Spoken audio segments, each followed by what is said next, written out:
નમસ્કાર friends, Gujarat jobs YouTube ચેનલમાં આપનું હાર્દિક સ્વાગત છે. વિદ્યાર્થી મિત્રો, અમારી ચેનલ પર સરકારી ભરતીને લઈને તેમજ પોલીસ કોન્સ્ટેબલ, LRD અને PSIની ભરતીને લઈને તમામ અપડેટ આપવામાં આવે છે. જો તમે અમારી ચેનલ ઉપર નવા હો અને સરકારી ભરતીની તમામ અપડેટ મેળવવા માંગતા હો તો પ્લીઝ અમારી ચેનલને સબસ્ક્રાઈબ તેમજ બાજુમાં આપેલ બેલ આઇકોન પર ક્લિક કરી દેજો, જેનાથી સરકારી ભરતીની અપડેટ આપને મળતી રહેશે. માય ડિયર ફ્રેન્ડ્સ, આજનો ટોપિક છે પોલીસ LRDનું ફોર્મ ભરવામાં આપણે આ એક મહત્વની કાળજી રાખવી પડશે. કઈ છે કાળજી? ચાલો જોઈએ ઓફિશિયલ અપડેટ.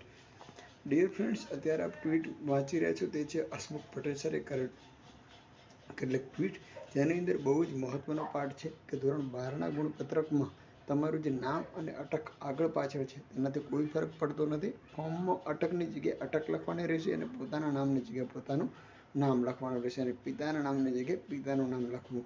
ત્યારબાદ લોકરક્ષક અને PSI ભરતી માટે અરજી નીચેની લિંક પરથી, જે લિંક હું આપને ડિસ્ક્રિપ્શનમાં પણ આપી દઉં છું.